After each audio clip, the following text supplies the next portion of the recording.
Hi friends, welcome back to my channel SHIVANIWAVE. Today I am delivering a dictation of 80 words per minute. This dictation will be of 10 minutes, so please within next 5 seconds the dictation will be start. 1, 2, 3, 4, 5. Start. Sir, the Essential Commodities Act was passed 5 years ago, and when the minister yesterday came with an amending bill, we expected that he would give us a brief report on the working of this measure for the last few years, but unfortunately, we are kept in the dark in regard to the exact working of the Act and the nature of the difficulties the minister is facing.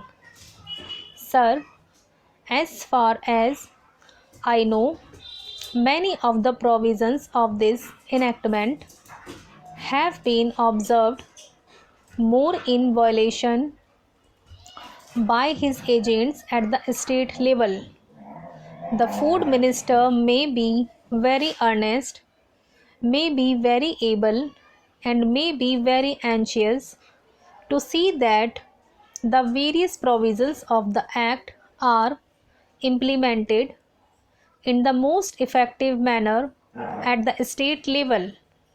But unfortunately, his agents at the state level are not equally enthusiastic or equally anxious to observe the provisions of this enactment.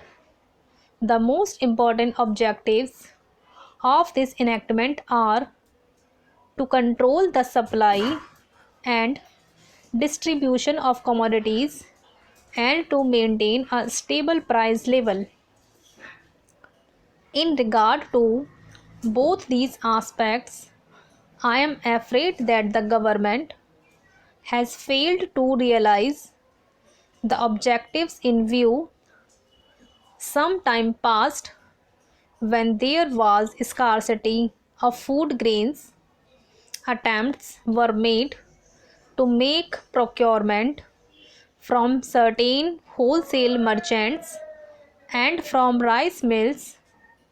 In my own state, I know of many instances of such procurement where, after making known that certain things had to be done and certain steps had to be taken by the merchant community, nothing was done later on by the government when they found that these very orders of the government were violated.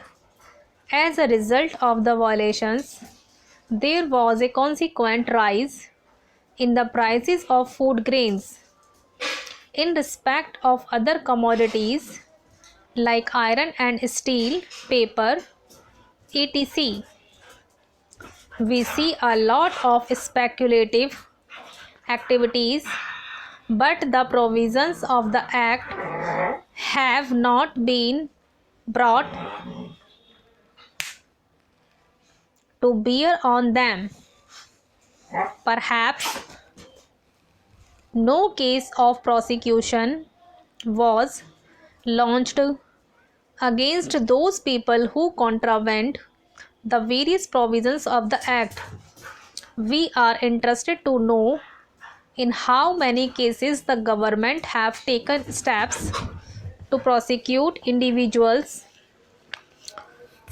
who have violated the various sections of the Act. The minister said that the powers under the Act were not adequate, which sympathize with the food minister, but I want to know what action has been taken in this regard. by the various state governments.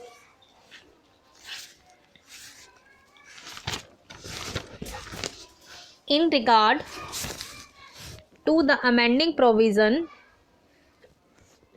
I want to know from the minister what would be his difficulty even if minor offences are taken to courts of law.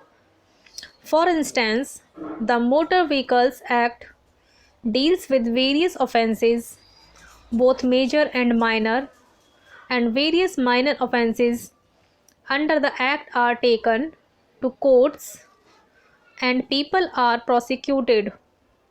What is the difficulty in taking these cases of a minor nature to courts of law? There, the people will have some safety that they will get a hearing, and if the offences are really offences, then they would be prosecuted. Otherwise, they will be acquitted. Here the minister says that there should be a security deposit if there is a violation of a particular provision of the enactment. Then the executive authority will have the power either to confiscate a part of the amount or the whole of the amount. We are clothing the executive authority with more powers. I do not grudge giving powers to the executive authority, provided they are used properly and effectively and in a most fair manner. But unfortunately, there have been discriminations apart from the ineffectiveness of the various provisions. Wherever these provisions were used, there had been discriminatory use of these provisions against a few or in favor of a few. Normally, when officers are clothed with more powers, there is large scope for corruption. I feel that it would be desirable to avoid such malpractices, and it would be desirable, I think, that even for minor offences, the parties should have a chance to defend their actions. I do not think that this problem of dealing with minor offences will become complex or complicated in any way if we take them to courts of law. I want a reply from the minister in what way he is suffering from a handicap in dealing with minor offences or offences of a technical nature. The honourable member made the point that even if this thing was acceptable to the House, he did not know what amount would be demanded as security. So, the minister should tell us what amount is normally expected from a licensee in all cases and what the offences are which are of a technical or minor nature which he has in view. We are not told which are major offences and which are minor offences. Clarifications on these points are necessary. I wish that the act which came into effect long ago was implemented properly.